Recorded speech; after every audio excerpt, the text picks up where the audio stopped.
Ba papa, ba maman, merci pour la fidélité, na bino pe confiance na Canal Congo, en télévision, pe radio Liberté Kinshasa, pe boy malam déjà na bino. Il y a chaque matin rendez-vous des auditeurs, et monsieur Pesa Kabino possibilité ya ko benga, ya ko pesa makanisi, ya ko pesa baide na makamuzali koleka na mboka, ya Patrice Emery, Lumumba, Bozali et Belé de partout à travers le monde. Oh mais ça n'a qu'au l'émission na bino rendez-vous auditeurs na 24 communes, il y a capitale Kinshasa, na Congo central, na Maniema na Ituri, na Bao bazwaka libaku vraiment, ya kolanda biso libanda ya mboka grâce à YouTube, CCTV, Ralik officiel, Tozali Nabino, Ponato Beta, Masolo Etali, Mboka Nabiso au Congo. Lélo, fidèles téléspectateurs, et auditeurs, il y a Radio Liberté Kinshasa, Toko, Lobela Makambo Etali, journée, il y a 4 janvier. 4 janvier, ils allaient vous rappeler Bisso vraiment, les 4 janvier 1959, au Imboka, Kendaki na meeting ils allaient qui convoqué par Abako, ces partis politiques cher, il y a tout premier président, il y a République démocratique du Congo, Joseph Désiré Kassavubu, meeting et Soukaki vraiment, Nabitumba, Emet, Maki, près de 59 personnes, c'est là qui Kokufa na meeting, il y a Abako, ils allaient qui organisé à l'époque na Imka, et puis une série des événements, il y a violence et Landaki meeting wana et celle qui était le 30 juin 1960 Imboka bakoka kozwa indépendance pour nato ko arracher indépendance na maboko ya ba colonne biso o ezali ba belge. Est-ce que après 59 le lot allé na 2023 est-ce que combat o ezali qui mené par martyr il y a indépendance ezali aujourd'hui pérennisé na mboka ya Félix Antoine Tshisekedi Tshilombo tokosolola yango nabino mais également tokoluka to meka ko beta pe masolo na makambo etali situation sécuritaire à l'est ya mboka nabiso avec déploiement ya ba force régionale na création ya zone tampon. Est-ce que force régionale eza à même ya ko trouver solution au baimboka nyoso bazali kozela po na restauration ya paix définitive à l'est ya mboka nabiso au Congo tokosolo yango nabino o bolanda kabiso de partout à travers le monde na invité na biso na tongo ya lelo tozali na maître Patrick Tinda ozali secrétaire national en charge Yamine Périposte MLP à Franck Diongo. Mbote na yo ndeko Patrick Tinda. Mbote ndeko Maxime. Mbote na baimboka. Bonane na bino. Mbote lokola na bana ya MLP banso. Ba cadre tout combat militant na kobosa na te. Mwana mboka Franck Diongo mais aussi bana ya Funa. Oba kobenga ngai mwana ya Suka la réserve de la Funa. Na koyebisa na bango na ko profiter na émission na yo kitoko na yebisa bana ya Funa mwana ya Suka akokende ko kamata oya ye carte d'électeur le 22 ya mois oyo bongo na kosenga na bana banso ya Funa. Merci. Bazala ebele si ya mwana mboka maître Patrick Tinda mongali bonga mwana okata ongolo ogbusheshe oya kozala bongo candidat na Funa. D'un moment à l'autre, Torozalana, co-débatteur, on a invité M. pour partager sur plateau.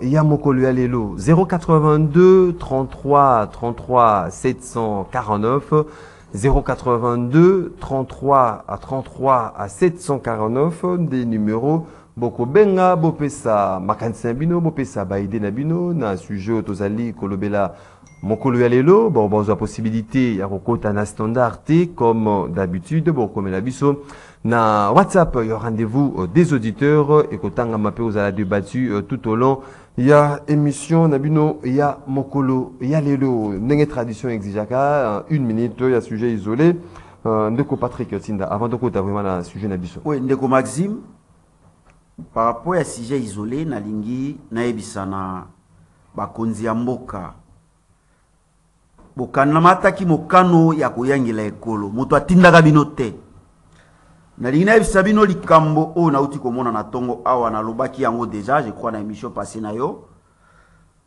tango na koya na motuka na komi liboso ya stade des martyrs pendant que mbula ekobeta namoni bandeko aveugle na se ya mbula bakosenge mbongo et puis ba chauffeur na ba vitesse ya makasi maya miso eleki ngai ndeko Maxime nazomi tuna motuna bakonzi ya mboka bakolinga baveugle bakufa motuka et tout abongo baveugle wana bakufa po ete baya ko intervenir.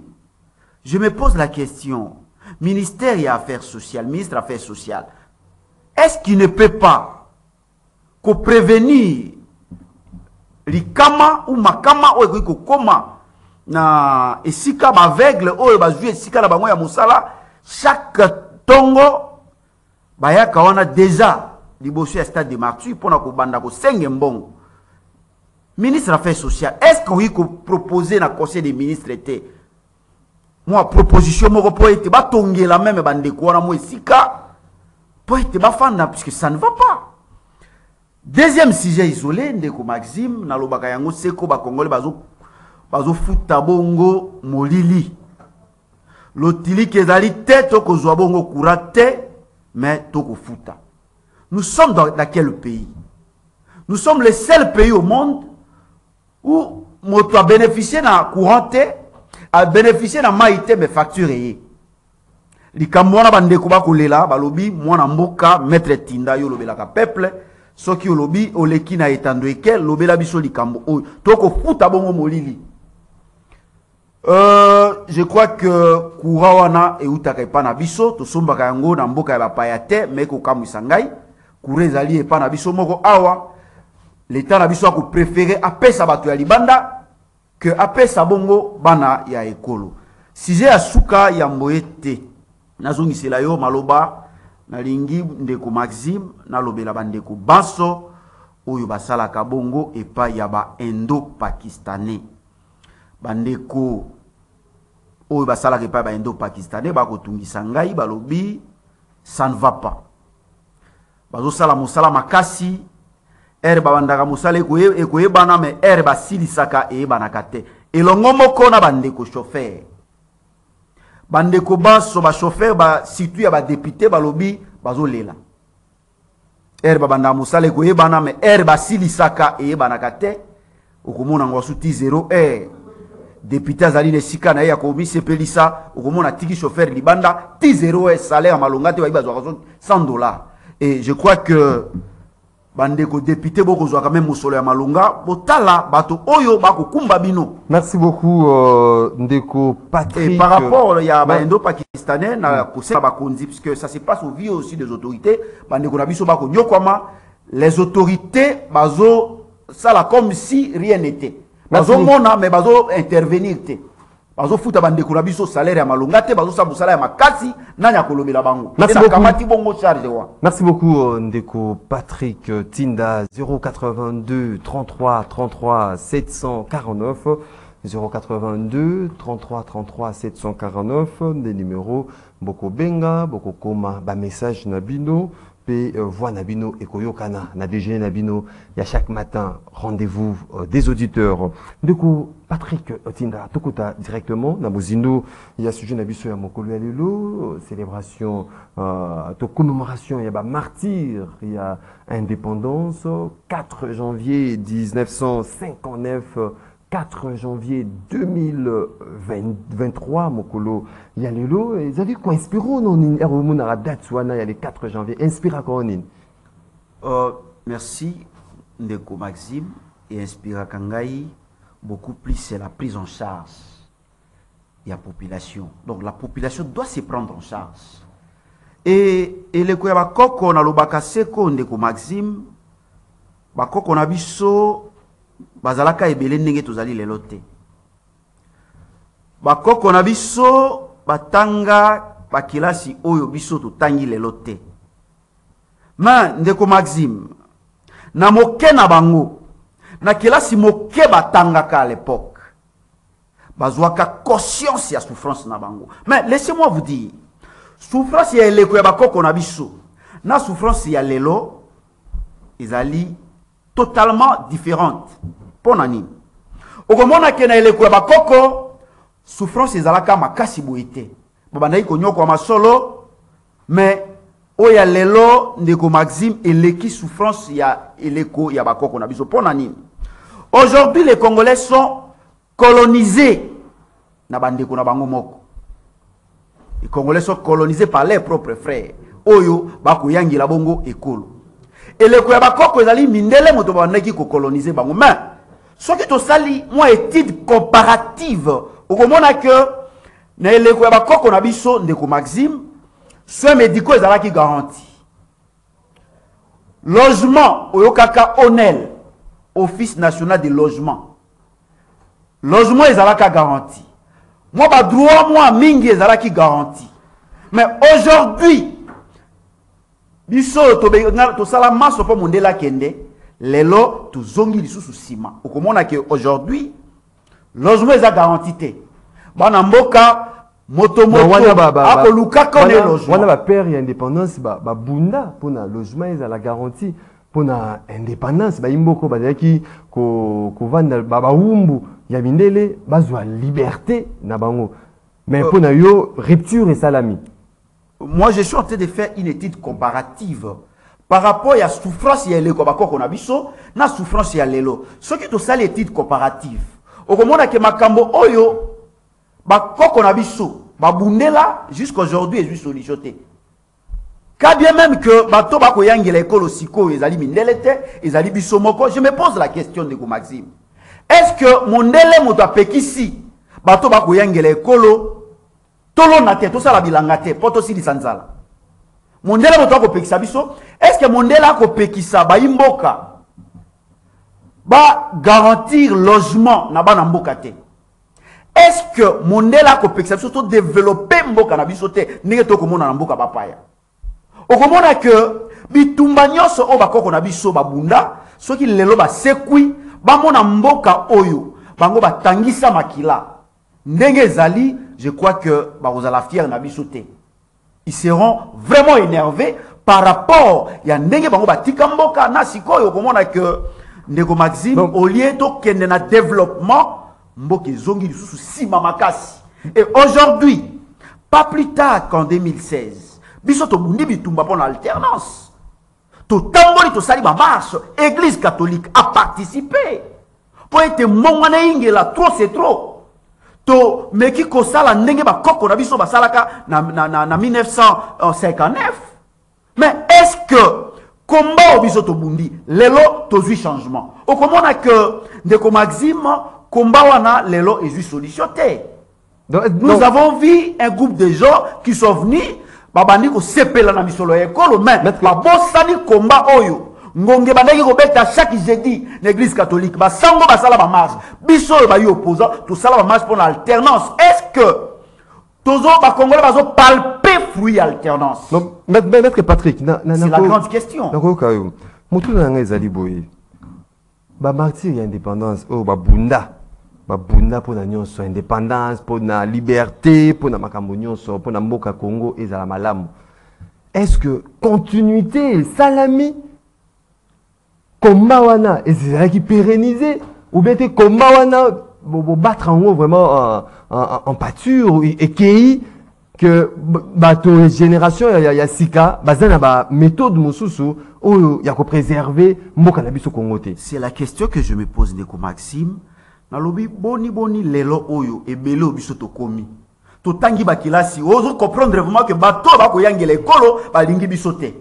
Mais boni lelo to pay plus babwe na mituna ka mutuna, est-ce que ba pomper biso ne moi kisi ya bolembo soit ba mangwelo to zwa kana na mituna ka mutuna nalobi pourquoi congolais a komi boui à l'époque ba koko ba omona que des jeunes bazui conscience ya pasi na bango lelo ndeko Maxime mape buta congolais lo bakani lokote banyoko la congolais be biloko buta na zando congolais lo bakelo kote afandi kimia bako maltraité bon mon appelle bazui 70% ya budget mboka ba tiena fonctionnement ba institution et bébé institution lia mboka eza négligé ba congolais baza négligé et les congolais ne parlent pas ba soi-disant élus du peuple totinda ba moni penza que ba yeli bango projet ya budget oyo ba tie 70% na fonctionnement ba institution pe ba lekisi yango mais bozali ba élus du peuple ya ndenge nini et belé to komona ba kolala pongi. Je me pose la question,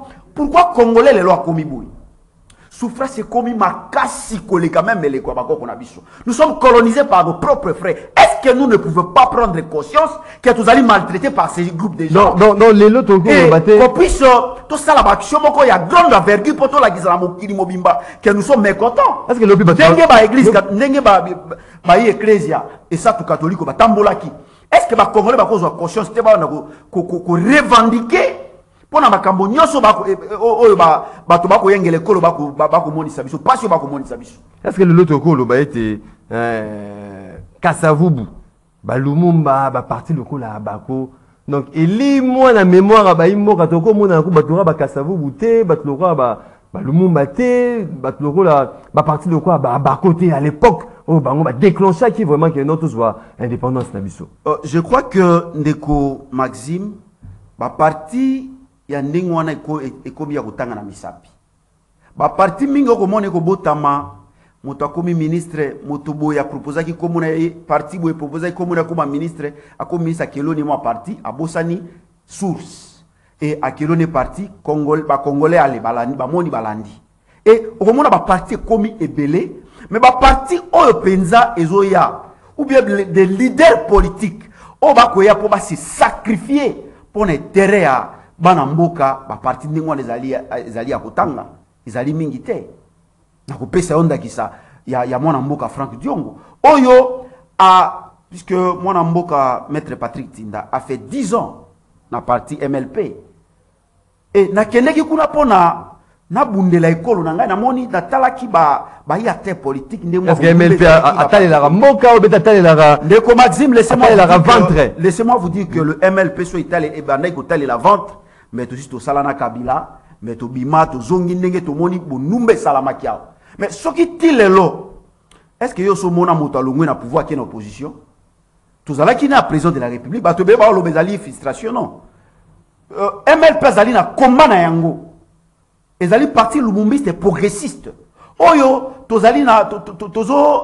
pérenniser ma valeur ya Patrice Emery Lumumba combat ya Patrice Emery Lumumba ce n'est pas l'argent des journalistes. Laissez-moi vous dire na lobaka yango seko on ne vient pas en politique pour s'enrichir na Congo ba komi ça politique comme sika baluka kambongo okomona un ancien commerçant atiki commerce ayi na politique tout simplement bato bako kamba ekolo ba talisi na ba congolais que poko na mbongo il faut ya na politique moto ko détourner sembla ko sambisa ba bimisi régime passé zalaki moto ko détourner ba sambisa été mais oyo ba mekepe ko pakola mo mafuta au détourner solo pe ba million au koto moi 2 jours au bimi et ndeko je crois que moment oyo combat fait comme makasi yango oyo est-ce prise de conscience dans les alliés na ba politique na ba acteur politique est-ce prise de conscience ces alliés na ba gouvernement même tant que vous allez comme on a été mboka les en danger tant que se rappeler na Kasavubu to se rappeler na Lumumba to se rappeler na ba père et indépendance na biso vraiment les lots ndenge mboka les alliés diriger actuellement gouvernance ya mboka est-ce que prise de conscience ces alliés chacun na ba secteur songolo to pakala. Moi je pense que il faut changer la classe politique. Nous devons changer la classe politique. On les a discours à chaque jour, hein, changer la classe politique, changer la classe politique. Bon, changer la classe politique, aux ongles sous changer la classe politique. Non, le problème est que classe politique, oyo, basi batalisi bon ba limite na bango. Classe politique depuis bon ba yangeli ekolo, ti le lomi sous ba yena Félix c'est qui des flatteurs. Nous devons changer tous ces gens-là. Total na no bato ya sika parce que aujourd'hui sur aucun nazaraki na Sénégal, na mon niveau de développement et ingeli na Sénégal ndeko na lobby tango na zongia na lobby est-ce que biso ba congolais to linimboka il faut voir des routes ezali quoi ba sembla ba biloko ba salaka te kokubamba bambaka banzela mais il faut voir comment ces gens là Macky Sall est en train de travailler nazo sala publicité na été mais je vis moi-même Et tant on a zongi en mais bateau est-ce que balingi mboka. Vous allez comprendre que même ce que commune aéroport, autant l'aéroport ya baninga, au zongi en mais bateau bako yangira mboka. Est-ce que bazina souci à mboka? Est-ce que bazina souci à ba Congolais? Comment on a que bazina ba souci à mboka? Ils étaient venus pour faire de l'argent. Donc ndeko mopandi sango, il y a des oiseaux rares sont là. Bateau bazina souci à mboka bazali, mais comment on a que bango bazwa chance té. Ils ont la chance kaka bateau yo ba yé pona ko boma mboka. Moto aye pe na souci, o za na souci à ko transformer mboka, o komona moto ndenge wana soit ko umela te ba ko boma ye. Soit à cause de chance à ko diriger te. Alors que ils sont là. Même exemple ya mwana mboka Frank Diongo ndela lobi no même mwana mboka Maître Patrick Tinda. Nazalaka na souci ya mboka na ngai. Ta on atala ndenge mboka ezali ti lelo to kabataki indépendance pour te construire un pays plus beau qu'avant. Lelo na mituna kamutuna, est-ce que tu construis un pays plus beau qu'avant? Ou comment est-ce que tu construis un pays plus beau qu'avant te? Mboke bebi lisusu ndeko beba. Siko lelo soki mindele bazongia batala, mboko bango batikila kibino, wela ki mboka batikeli bino. Qu'est-ce que nous avons fait de ces pays? Aujourd'hui, ça me fait très mal, Ndeko Maxime, que l'économie en Mboka Nangai est continuée cause à la économie moko extravertie, tournée vers l'extérieur. Nyoso tozo les autres talibans des Oya. Tant que les autres talibans des Oya Mboka Nabiso. Banani bazo bénéficier. Ça pas pays où on a les autres Tindabilo qui ont bénéficié. Ils sont tous bénéficiés. Pour les sons, il y a que tirer na combat où il va perdre indépendance, ça les sons, il faut tirer. Puis, dans l'avenir, il faut que gouvernement na biso basala nini pour le développement, il y a RDC pour mboka na biso ezala malamu. Ba père ya indépendance babundaki basopaki makila na bango po ete mbongwana ingela mondela kende biso moko to yangela mboka na biso kulandisama na souci o bango bazalaki na yango po ete to transformer mboka na biso. Ils pensaient que ce qui lelo mondela kei biso moko ba congolais to kotonga mboka na biso. C'était ça l'idée. Mais est-ce qu'aujourd'hui, Ndeko Maxime, idée wana ezali pérennisé, comme on a dit idée wana ezali pérennisé te, bato baye na sima, bango baye lisusu ndeko bomamboka, ils n'ont rien fait. Donc, je vais demander na bato bazo kamba biso, même si ta yango etikali moke, parce que bazali eloko osala sous ezalité, puisque ta na bango esesili, to tikeli bango bazui biso ba 4 ans na vie, kala mingi te ba ozwa biso sous année 2023. Na vie to moni que changement moko et salamité mboke zongi susu ndesima ba congolais bazolela pasi eleki ndeko pasi eleki ba congolais bazolela donc ndeko mopandisa ngo même soko tali ba ndeko ba utaki ko wana mbula o ebeta kiao et ko tali sa irresponsabilité abandon le peuple est abandonné par ses autorités.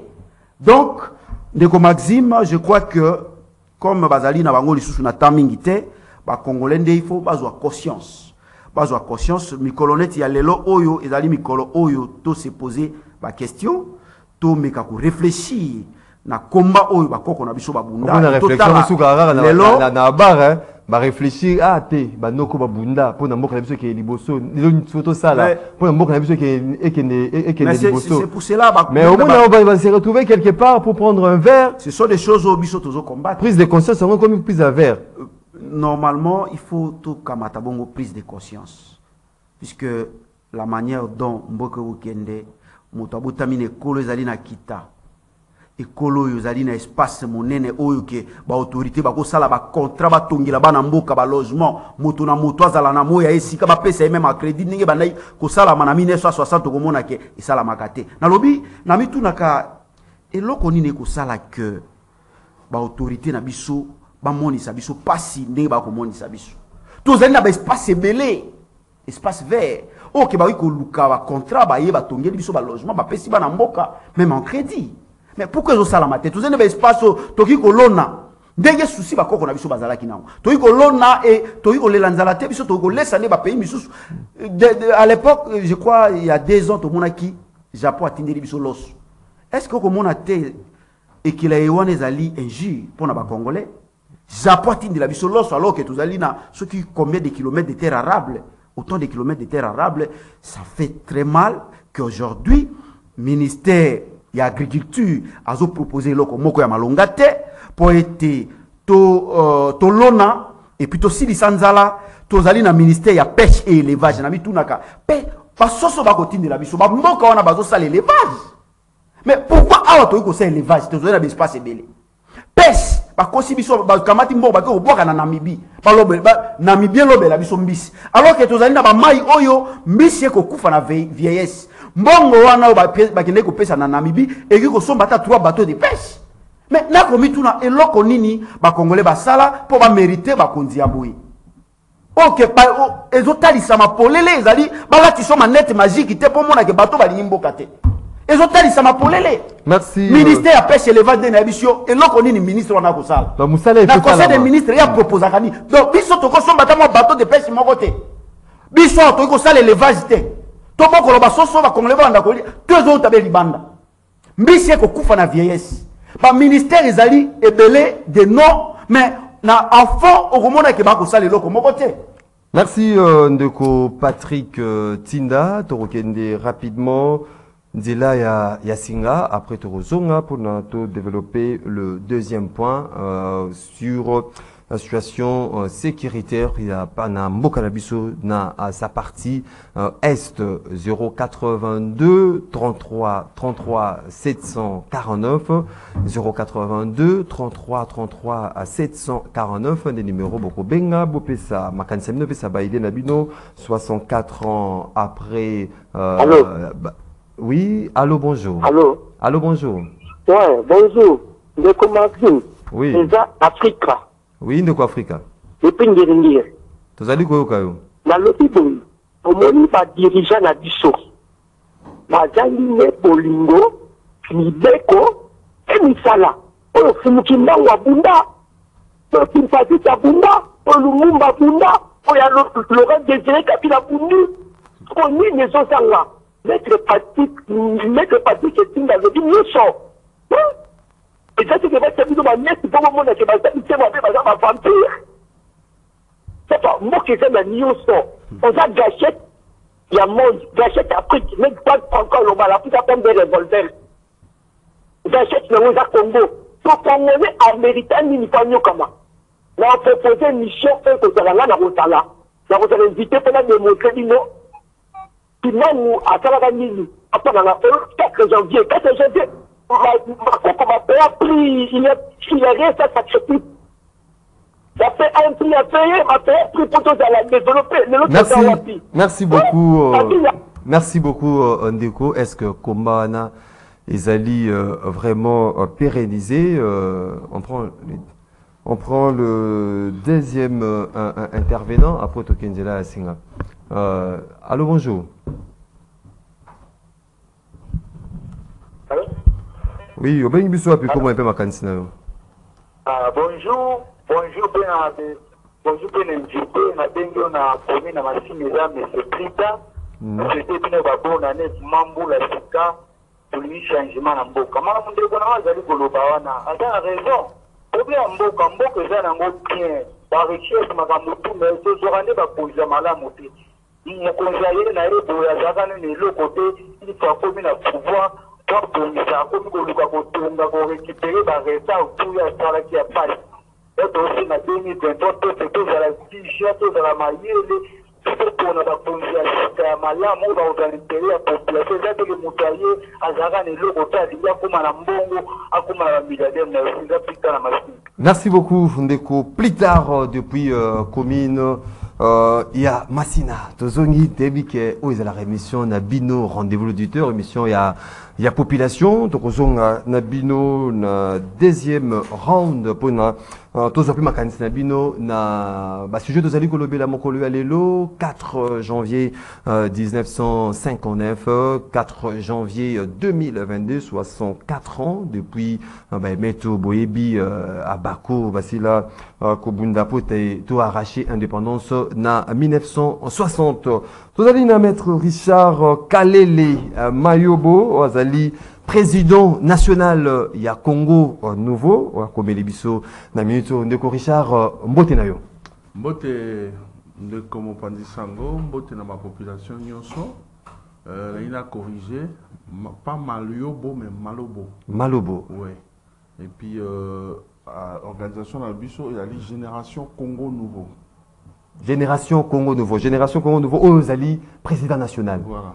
L'autre Ozali Kolobela Makambo Italie 4 janvier 1959. Yobi Bitumba Oyebunda Maki, Abako, parti à Joseph Désiré Kassavubu, jusqu'à Mokolo Alelo.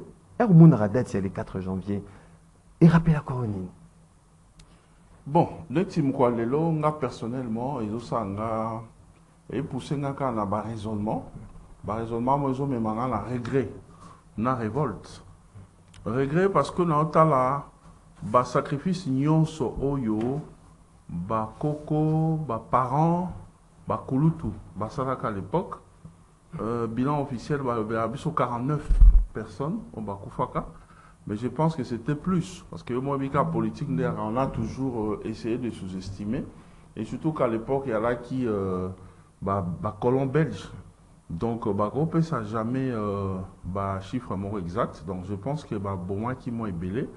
Tout ça, il y a qui a pression au yo, Congomani à l'époque, il y a ça là, pour être tous à indépendance. Parce qu'il y a les cas qui m'ont aussi kamingité. Une année et demie, tu as eu l'indépendance en 1960. Alors, sacrifice, nous sommes un qui n'a pas battu. Tant dans ce monde, on a bien un regret, c'est par rapport à sacrifice, mais en même temps, révolte.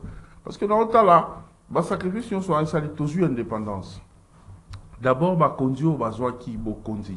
Déjà, dans l'indépendance, hormis clic à l'homme, parce qu'il y a que baumisa qui est mingité balikida qui est na ba o bazaki ko croire peut ko accompagner na combat na ye ba o mosusu batikalaka oyebi comment ba memaka makambo bazalaki sous la coupe sous la barbe ya communauté internationale o ya do silisa ba africain o ya zo détruire le monde bazo prétendre ko aider bino na gauche mais na droite ba onde bazo créer chaos. Alors ba kondio ba succéda qui na mboka bango nyonso yi bala toujours na CA mindelo ba ka oboma biso a. Alors tango makambo kei ti na moya lelo tozali to komi d'abord à l'époque quand le salemi on est resté toujours qui indépendance administrative parce que babi besoin d'indépendance on célébrer chaque le 30 juin mais nous continuons nous demeurons dépendants ya libanda bakonzi oyo donc il y a indépendance moko ya munoko kaka ya non ya papier. Alors on va prétendre moins chance ya comme un leader so ba limba comme ba konzi faut pas que luka bokonzi libanda. Vous avez vu ça dernièrement comment ça chapeau ba sali ba tour libanda ba que no luka bokonzi. Or bokonzi a sur les andins, bokonzi a sur les andins na peuple, bokonzi a sur la population. Alors, ils s'en foutent de la population. Donc pour la bango, l'élection la kaka local comment on dit formalité, beaucoup de la bango va croire en plus libanda. Alors, ils ont biloko photo changer. Président américain ni au monde na soit ngazo beaucoup une fois en Afrique. L'élection américain ça le maramutu ni au monde na kendaka alongwa obiso ba observateur congolais to qui observer ndengeni l'élection ça na États-Unis. Mais pourquoi il fait ça à Bissoir? Alors que bango wana nyonso ba soi-disant puissant monde pour bazala il faut ba repuiser, il faut ba créer chaos awa ba piller ba minerai na biso pour ba kende ko régner. Mpona yo ti mokolo alelo tozaka dépendant. Non tozo vraiment indépendance c'est-à-dire combat au ba père ya indépendance nyonso ba sala wana mokolo alelo pe zali na pérenniser té. Que notre la NATO arraché sur quoi indépendance pour nous ceux qui allaient que indépendance les alliés administrative politique dans notre souhaité est-ce que les lots acteurs politiques dirigeants actuels bazali à même na stratégie bazali ko mettre en place na musala o bazali ko sala pour nous arracher véritable indépendance Congo et Kenya du bosso conscience fait autant la population détermination dans la population tant population peut morazo accompagner bango na dépendance wana. Les lobbies oui, il est vrai que le monde des yeux évolue, mais comme fait évoluer. Mais si on a un soit bien, nous pouvons nous-mêmes tout créer. Mais au moins la même atta, Basuki. À l'époque, à maman la biso, Basuki, toi, un dingue, toi, non ça. Aujourd'hui, Tumbazazu, au Sali, pourquoi pas on peut développer à Biso Moko? Tumbazazu évolue, hein? C'est ce que je dis, le monde des yeux évolue. Tu peux ça, ma comme un dingue na Biso, pour que tu gardes l'identité na Biso. Mais les lieux comme Kaka, Bakabelo, Baboyezo, Talibanda. Pourquoi on va copier Bissoté? Bisso va photocopier. C'est une dépendance culturelle. Tozo Zouagnon Soka Oya Libanda. Oya Bisso Mona Katiawa, Tobe Tango Kara. Bato même Balobela Makamboya, Kosambela. Mais c'est aussi la politique. Il y a gouvernement. Oh, oui, ça, la Marabout a empêché Makambouana. C'est ce que j'ai dit. Population de il faut appeler ça go. Bakondi ba exécutant. Tobe Ngabon, on va salir dans Bissot. Tobe Ngaba député, on va balobela dans Bissot. Alors, Mouto Aza Yomoko Tieye. Tant que tant que nous sa campagne, toké au sadi ba bâche ba fiche. En réalité, ça le roi Oyotika CV, au comme ça là. Tant que nous Moussala, dans la constitution, sur le 9 moyens ba prévoya pour na kolongo la député na Moussala, ba prévoya tes possibilités à population à Bengala député. Ozomona. Donc bazobi sa population na nyonso. Yom to koti na Moussala voter, mais era obima, bazobi l'absentéisme et ainsi de suite. Par là, je veux dire que Bissot a un pouvoir en tant que population. Tout détenir pouvoir et belé, il y a qu'à faire changer donne. Bakonjo va se succéder pendant l'indépendance. Si na Lelo. Bazo kendeka na même rythme. Pourquoi? Parce que Bissot population toza to vandi to. Donc ko espérer pe na roté na bango. Kamoko majoritairement ba population baza chrétienne. Donc mutuka au monde c'est ça là bon non, ngaité nzamba lingi violence té. Ote bana bazana omité. Mais avec ça, nous allons mourir, vivre, nous allons naître, vivre et mourir dans le cas de la pauvreté. Parce que là, au moins, ils sont jetés. La France, par exemple. Mais déclic, il faut où t'as déclic, il faut où t'as appris après un changement. La France, par exemple, au moment qui, Nani, moi, nous discuté, Français, moi, a discuté dans le président Nabango. Abinaye, Ozali, nul, il y a un président, nous, on en France. En France, comme ça, ma carte n'est pas bazar. La culture Nabango, bon, ils ont déjà le droit à finir. La culture, ça passe. Démocratie. Il faut dire la vérité, il faut avoir le courage. Il y a le quand ça va, quand ça ne va pas. Mais biso a sur le lobby, il faut courage et zala. L'organisation, surtout il y a une association de jeunes, il faut se belé. Ils ont vivre dans la poche des politiciens. Parce que tant qu'on vit dans la poche des politiciens, à côté de il faut tous avoir organisation, il y a des compatriotes au bazar na posa. Baza ba patriote attaché na mbolingambo kana bango pour te faire changer makambo. Sinon te mo changer te. Tous ces sacrifices là ba lumumba ba kasavubu ba endurant pour les loto. Non laissons non to tira monter. Tozana musika ya koma na niveau ana. Yango mona biso musa to saka. Tongo midi poko ya conscientisation pour la population. Boza ba leader, moi je ne suis pas d'avis à bateau bazaka ba s'ériger en juge pour nous nanya congolais té. Il faut ba service habilité ba samsa na bango, faut pas baser la batine na bango. Mais sauf au lobby on na skolo ko la mutu normal. O bando réfléchir mutu tel a uta wapi. Parce que nga depuis na botama na netel, na tika oyokete na o monika bazo bimabo. Et puis il n'a rien de congolais, mais ça ni. Ozomona, quand on bando raisonner ndengwana otino sa otala place ni nyoko zala na nyoko soutenir. Mais chez nous ici, au comme on a même mundela yé, tazo le moulaï le quoi mundele, aux hommes qui n'a rien de congolais, mais ailleurs parce qu'il a de l'argent à son bio. Et puis bino va prendre ça. Bino de beau rendre la population mauvais service. Tant bino mo boza ko adopter bango. Combien bino mo ba dirigeant. Combien de bandeko la bino ba politique, bozali ko loi, bozali ko sala ba loi, bozali ko sala ba nyonso. Justement, bato ba na responsabilité monene ba la ta chapeau monene ça. Bandeko la biso à 18 ans. Parce que bangonde basema ambema bébélé. Namboko. Président Kabila à l'époque, Kazana, a 15 personnes pour aider. Mon contato za bon. Congo ils ont monene. So oza na bateau baza makamalongate. Bako kumba ona bambeba. Lelo yo oui, to ça longonya na président Fachi parce que to moni que asa na volonté amona makambe changer. Makambe belé oyo sous Kabila to même pas rêver. Lelo avec Félix Tshisekedi to vivre en c'est bon. Alors, et c'est les Congolais a bien autour naïe pour pas ça les makambe changer. Mais au bas une chance aux collaborateurs naïe, ils ont préféré être avec Batumoko Boyomo Takozomona intérêt congolais en quantité pour na ngeza bazoka bokonzi. Oh, so bazu bokonzi boyebi batu ba soutenir bango batu libanda. Na ko peut ce exemple ndeko. C'est là. Na peu exemple ndeko Mukwege. Ndeko Mukwege nazoka moi sikoyo liste ya ba médecin mboka comme ko se vider. il a droit de faire la politique, mais Aza obligé qu'à sa politique, Aza médecin, va comme sa carrière, Aza danger à réparer à maman. Aza quoi indisposé, bino? Non, non, moi je n'ai rien à voir. Congo est à mon aîné. Combien d'espace est vide? Oh non, bah tu vas comité. Dès que Mkwege, Aza na honneur na ye, Aza une notoriété na ye, na katia mokili. Oh, et ça lié déjà comme prix Nobel, hein? Est-ce que Azaka a besoin de sa politique? Et politique, il y a ça ndeni. Il y a défendre Batu. Oh, balingi va consacrer impunité. Au moment là, Mokanini, au gérer, mais tu ne peux pas rendre des comptes. Et comme il y a rendre des comptes, non, il faut si ba interpréter qui arrête à cour constitutionnel et c'est bimaki, ba ko zong la mon sous-souté. Et ça na Mokani. Article 164 de la Constitution. Et puis, explication, bah, combien on a, mon oromsouté na flamande, bah, combien en français. Tant balobi, pendant et à l'occasion, il y a moussala na yo. Tant balobi pendant, c'est-à-dire tant on ça déjà présent. Tant balobi à l'occasion, c'est-à-dire les moussala au salaki, si quoi comme il peut tant rendre bah compte. Alors, ceux qui, bango balobi na biso qui est français, ça bongoté.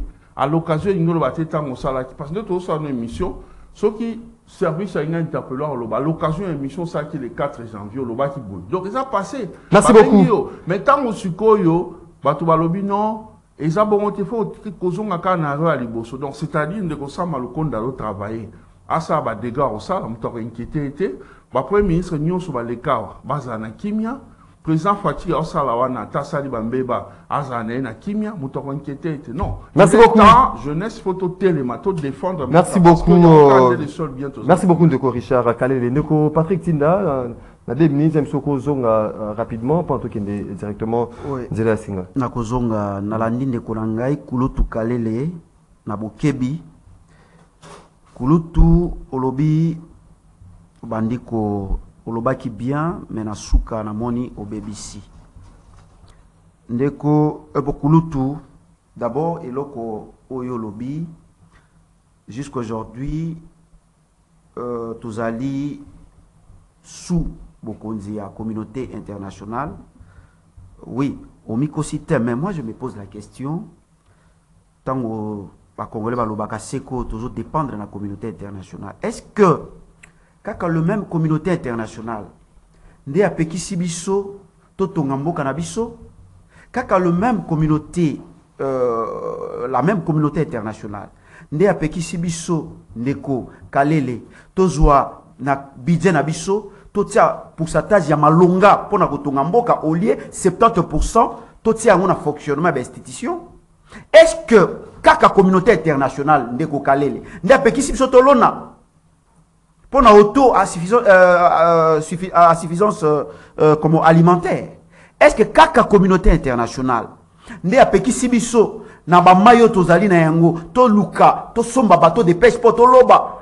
Est-ce que kaka communauté internationale, ne a peki sibiso, to sala bongo élevage. Est-ce que kaka communauté internationale, ne a peki sibiso, na ba espace nyoso tozali na yango, to tonga bandako po to pesa ba congolais logement. Avec une prise de conscience. Le pouvoir a tu. Puisque avec prise de conscience, il faut les aller dirigeants. Ndeko Kalele. Moi, makamwani salama. Nalandi na bokebi, oui, prise de conscience, mais il est au pouvoir. Azali, il soutient Fachi. Mais Fachi, oya ko soutenir, il s'est battu pour que Mbongwane Ingela. Mais Ndeko Kalele. Est-ce que tala ba Congolais aloba na bango, bitumbo biso to bundaki. Ba gazo biso to mele. Baba marche église catholique et ça là lelo et botimbuma ndeko kalele komona que bitumbo to bunda pour une cause noble lelo et botimbuma mon côté. Merci beaucoup. Aujourd'hui nous avons vu des gens qui sont venus au lobby makambo ya entourage ya président de la République. Est-ce que le président de la République a mona muke pour yeba que entourage na yeba ko sala mosala malamu te. Donc moi je pense que Fachi c'est quelqu'un qui a la conscience. Tout ce que nous sommes en train de voir, il est conscient lui-même, accepte que ces gens à la permettre. Merci beaucoup. Vous n'êtes pas là, vous voyez qu'un entourage. Il sait qu'Azali mal entouré, lui-même accepte qu'il a continué la bataille. Il a négligé Batonio Sobabundi. Il a pris ces gens-là et aussi d'autres personnes qui ont aidé Kabila à échouer. Il ne faut pas venir ici dire des choses comme si les Congolais sont des idiots. Merci beaucoup. Toke rapidement de la singa.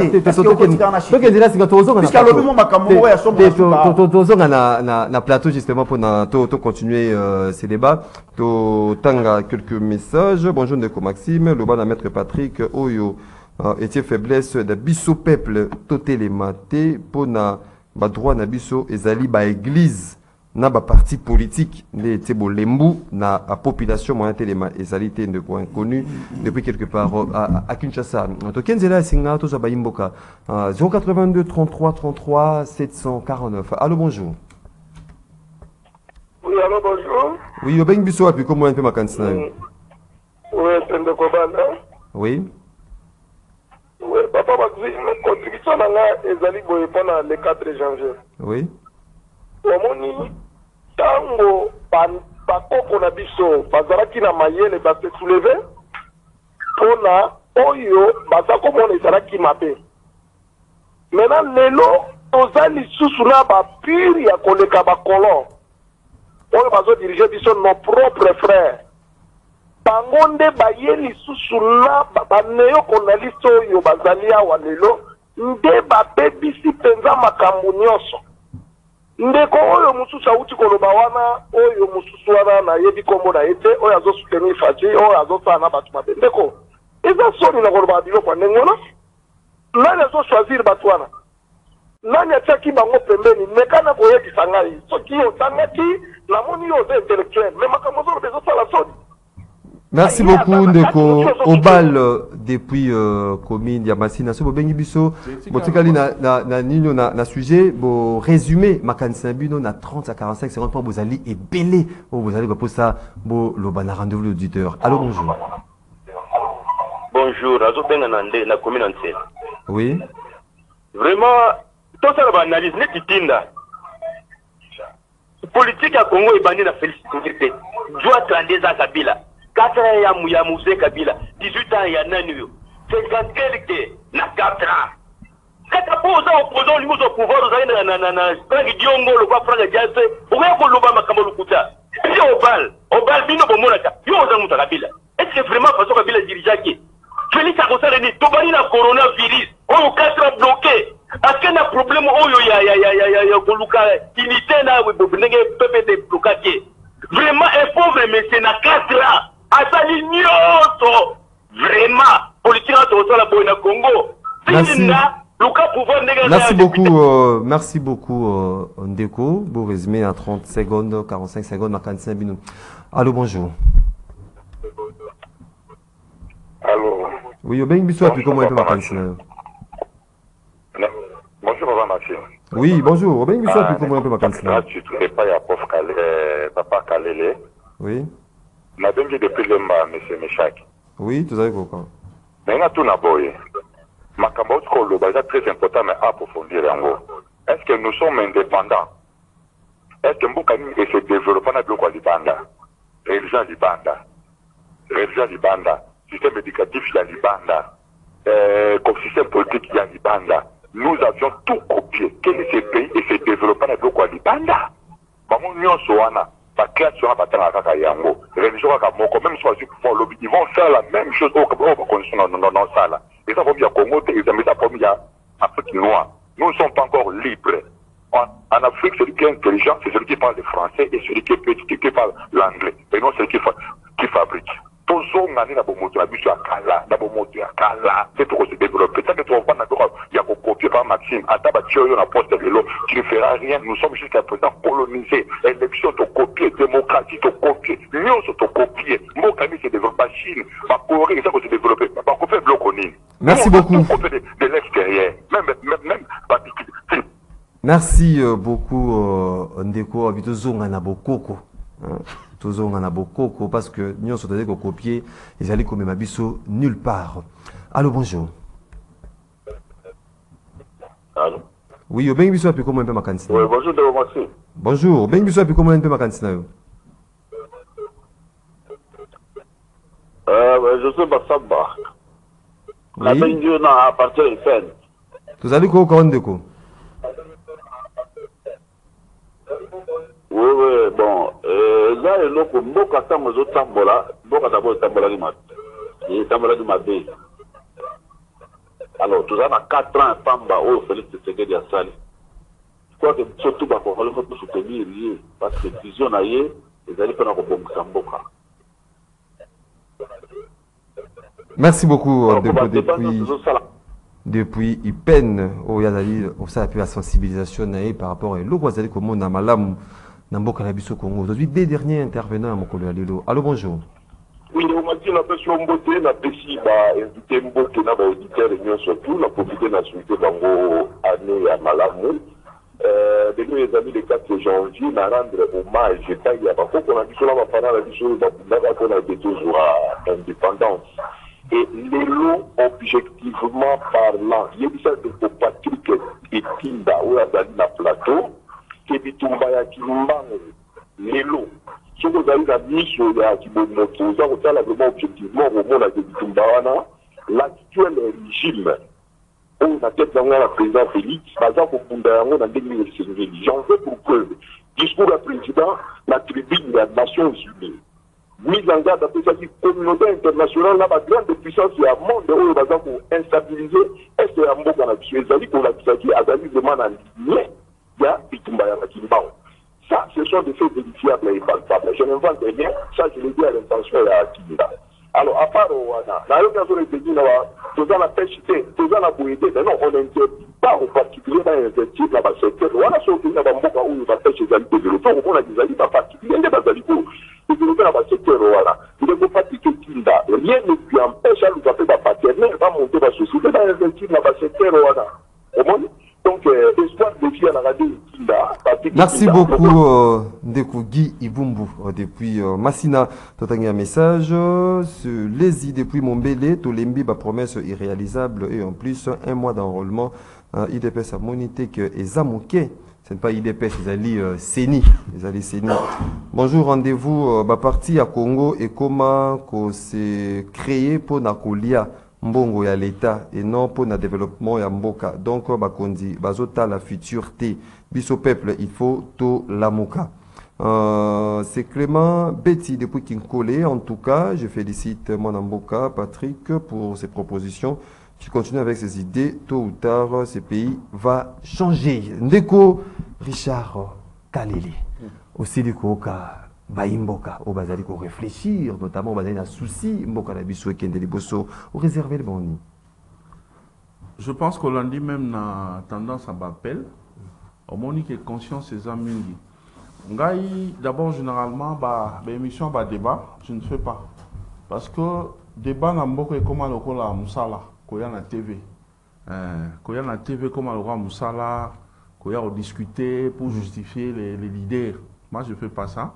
D'après que Nazaka Nancy à l'idée à mon côté. Je préfère diriger les jeunes selon ma condition dans mon Naza pour Namboka. Donc quand j'avais été invité, n'a pas été que tous en déco. Mais bon, pourquoi après Tokutani Baimboka toi Congolais, tu dois partager ma canisi pour avancement et Mboka Nabisu. Il n'y a pas de souci. Nga personnellement, on a discuté autour des individus. Félix Tshisekedi a un pouvoir, celui qui a les tableaux de bord. Il y a la réalité en face. Avant comme président, avant un discours à tenir. Tant que comme président lobby, 4 ils ont libandate. Donc, la réalité à Kouti, Ezali, oh yoya zo kanisate. Alors, ça devait servir des leçons dans les opposants. C'est bien. Donc, de Konanga lobby, Bengue maître, donc maître Patrick. Voilà. Donc il y a le lobby, Makamba pêche, Makamba oui, c'est bien, c'est ça les souhaits. C'est ça les souhaits.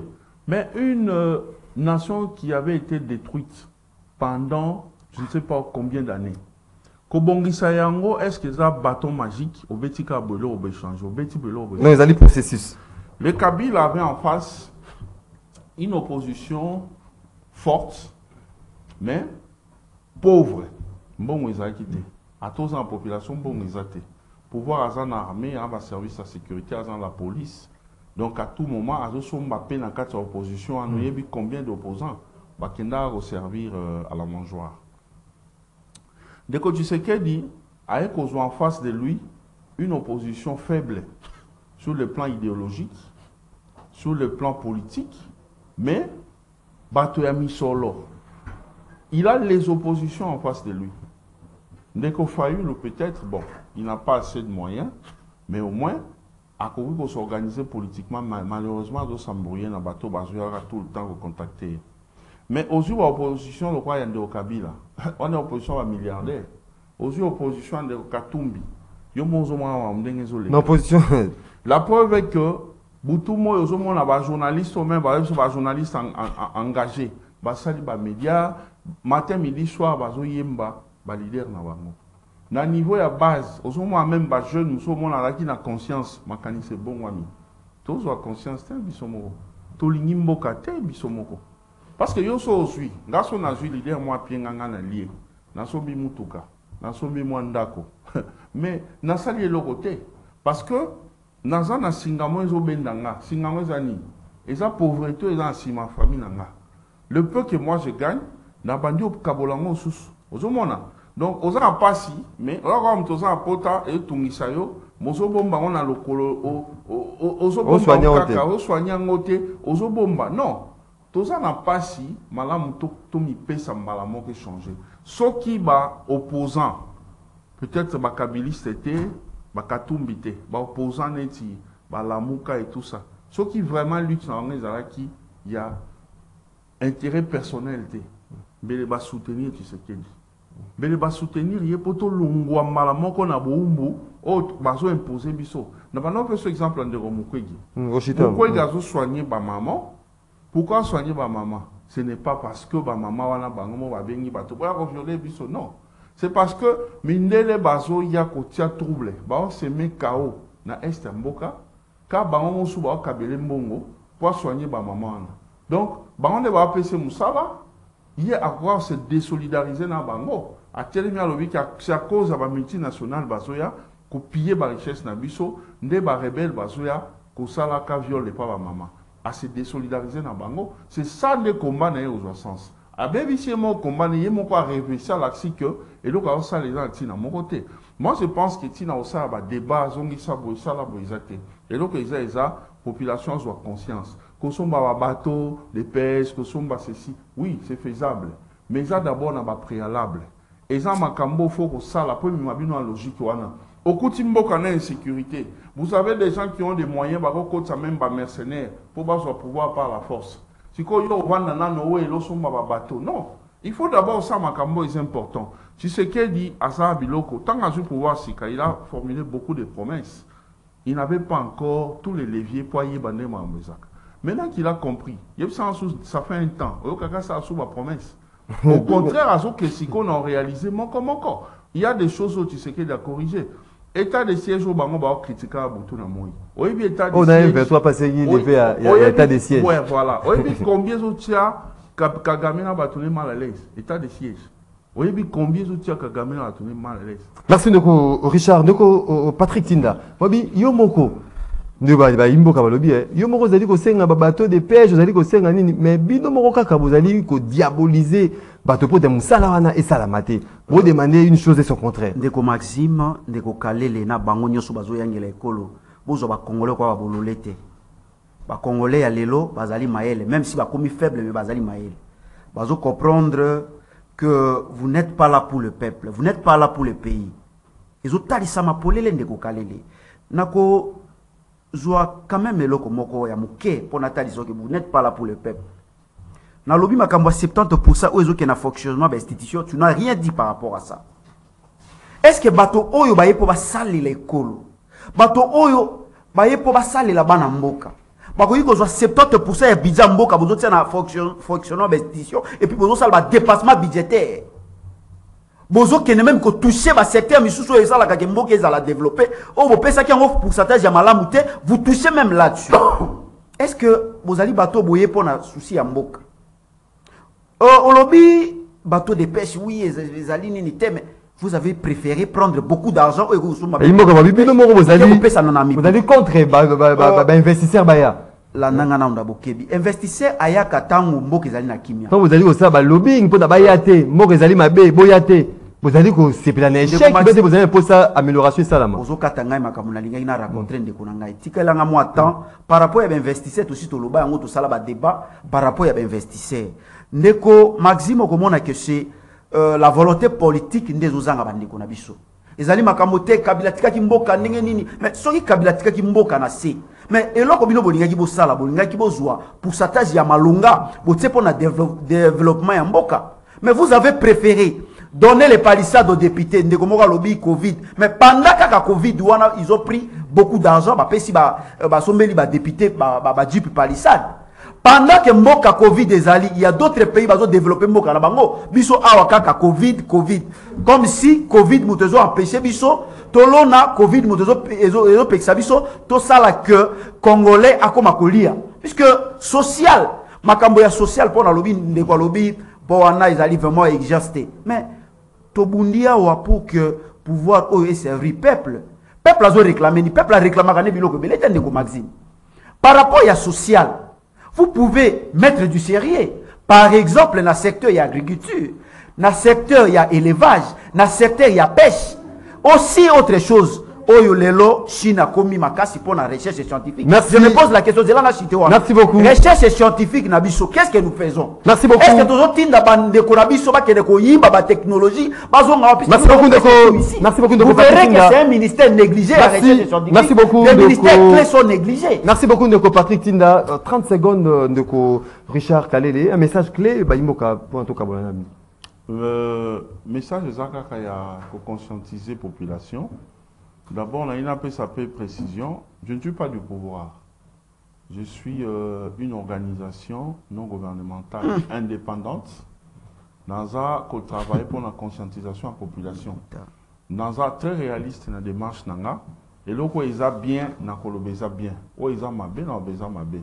Donc un exemple pour mon que dans un réellement na zoloba. Ko mokambie ko la outi na Kasai. Aki okuta que Misoloneng et Bimaki, par rapport à Moussa Salami, il y a eu des tournements. En tant que Congolais, ils ont un souci à Mbokane. Et donc, ils ont bien, ils ont mabé. Sanction, il y a bien, ils ont dit, lorsque tu as une élection, vous infliger une sanction négative. Papa, au sali mabé qui est au paiement. Mais tant que tu as ça, que tu as ça, alors qu'il y a ça. Que tu as ça, alors que tu as déjà Liban des Ali. Ça, c'est pas aimer les pays. Merci beaucoup. Batunion, so bazan logique qui rebondit ça Félix Tshisekedi.